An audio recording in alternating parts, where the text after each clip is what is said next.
За сайн байцгаана уу? Та бүхэндээ бусдад хэлэх тусам хүчин сарндаг 10 зүйлсийн талаар хуваалцъя. Нууц бол хүчрхэг зүйл юм. Гэсэн хэдий ч нууцаа хэн нэгэнтэй хуваалцахдаа болгоомжтой байхад илүүдэхгүй. Нууцын үндсэн нь түүний хадгалах ёстой хүмүүсээс хамаарна гэж зохиолч Карлос Руис Зафун хэлжээ.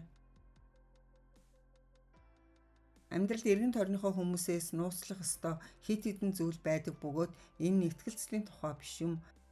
Иймээс хинт ч хизээч хэлж болохгүй 10 зүйлсийн талаар танилцуулъя. Үүнд нэгдүгээрт нь том мөрөөдөл болон төлөвлөгөөгөө бусдад хэлэхгүй байх. Хүн бүрийн шинэ мөрөөдөл дөнгөж эхэлж буй зорилго нь хамгийн эмзэг энерги дээр байдаг.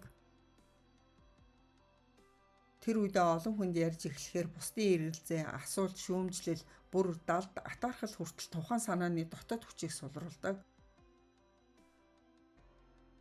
Заримдаа хүн өөрөө ч анзаарахгүйгээр би хэлчихсэн, хүмүүс мэдчихсэн гэсэн сэтгэл зүйн хуурамч ханамж авч хийх галанд багсдаг.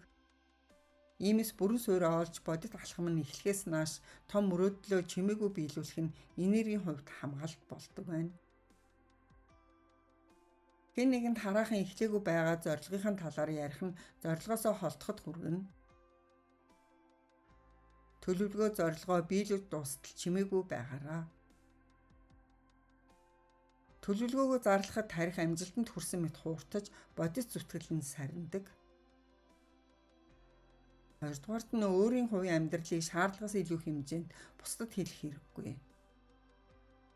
Таны сэтгэлийн байдал эв найртай байх бөгөөд бусдад сэтгэгдэл төрүүлэх, магтаал авах хүсэл эрмэлзэл нь тийм биш гэдгийг илтгэнэ.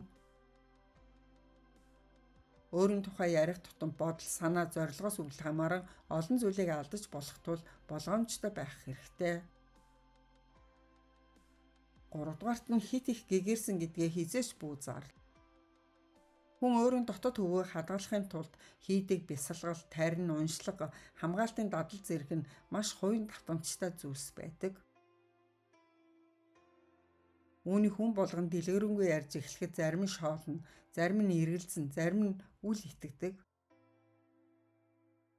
Тэр бүх гадны хандлага нь таны дотоод итгэлийн талбайд нөлөөлж ариун гэж хадгалж байсан энергийг задлах хандлагатай болдог. Тиймээс сүнслэг дадал бол олон тайлагнадаг зүйл биш. Харин дотооддоо хүчжүүлдэг нууц орон зай байх тусмаа үр дүнтэй байдаг. Таны эргэн тойронд байгаа хүмүүст хэрэгтэй үед л мэдлэгээ илчлээрэй. Дөрөвдүгээрт нь гэр бүлийн дотоод асуудлаа бусдад хэлэхгүй байх. Гэр бүлийн маргаан, ах дүүсийн үл ойлголцол, нөхөр эхнэрийн хэрүүл зэрэг дотоод асуудлыг ууртай үедээ хүн болгонд ярьж орхивол тухайн асуудал зөвхөн гэр бүлийн хүрээнээс гарч олон хүний шүүлт, бодол, хэл аманд ордог. Ингэснээр анхны асуудал дээр нэмээд гадны энерги тижэл болж нөхцөл байдал улам хүнд санагддаг. Заримдаа асуудал шийдэгдсэн ч бусдын нүдэнд танай харилцаа идэр хийхээр үлддэг байна. Тиймээс дотоод зөрчлийг сонгосон хүндээ л хэлж олон тараахгүй байх нь энерги хамгаалж буй хэрэг юм. Та гэр бүлийнхаа тухай ийм нууцыг бусдад баг задруулах тусам илүү хүчтэй байх болно. Ийм асуудлыг зөвхөн гэрийнхаа хувийн нууцад ойр дотны хүмүүсийн хооронд шийдэж болно.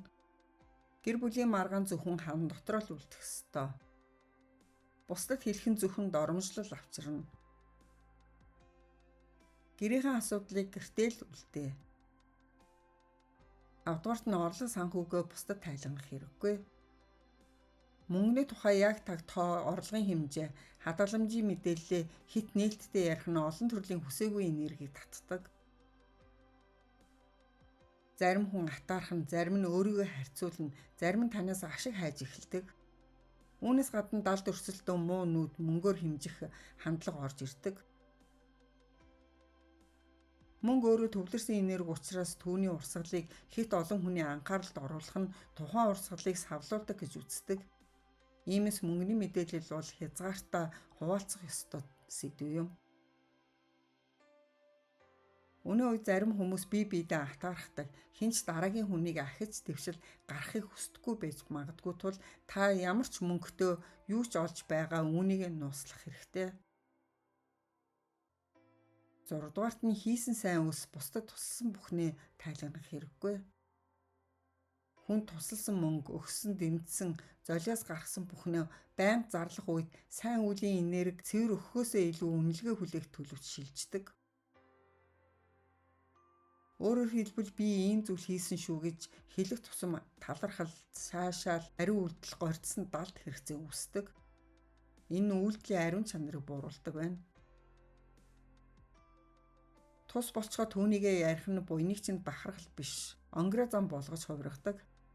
Чимээгүй хийсэн тус хамгийн үнцэнтэй. 7 дугаарт нь гаргасан амжилтаа ярих хэрэггүй. Өөрийн амжилтаа юу ч болсон тэр даруйд нь олон нийтэд зарлах, амжилт бүрээ бодит цаг дээр хуваалцах нь олонний анхаарлыг татдаг. Хүмүүсийн сониучлал, асуулт магтаал, атаархал, харьцуулал зэрэг олон төрлийн энерги нэгэн зэрэг орж ирэхэд тухайн амжилт тогтож амжаагүй байхад савлаж эхэлдэг. Зарим үр дүн эхлээд баттай тогтвортой болсны дараа ярил илүү хамгаалагдсан байдаг. Дөнгөж эхэлж амжилтанд хүрч амжаагүй баяр хэд олон нүд эрт тусах нь энерги ачааллыг үүсгэдэг.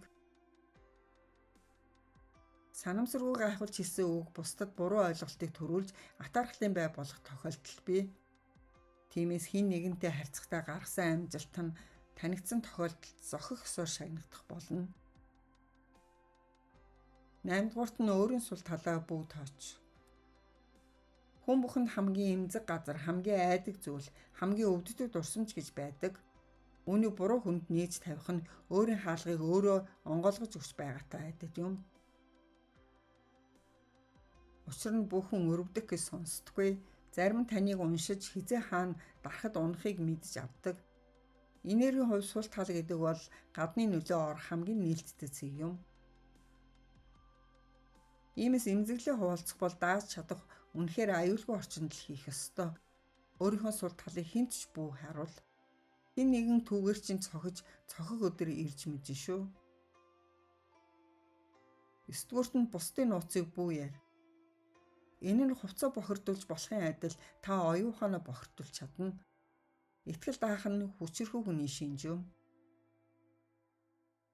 10 дугаарт нь хайр дурлалын бүх аз жаргалыг бусдад бүү яар. Шинэ эхэлж буй хайр, тогтож буй холбоо, хосын нандин мөчүүдийг байнга бусдад ярьж тайлагнах нь тэр харилцааны энергийн талбайд гадны оролцоог оруулдаг. Хүмүүс бүгд сайнаар хүлээж авдаггүй, зарим нь далд татархалтай, зарим нь эргэлзээтэй, зарим нь өөрийн шарахаар хардаг. Аз жаргалыг зарлах тусам хамгаалт нь нэмэгдэх тул жинхэнэ нандин холбоо тодорхой хэмжээнд чимээгүй байх дуртай. Хамгийн том ялалт бол өөрийгөө ялах явдал юм. Анхаарал сонсон та бүхэндээ баярлалаа.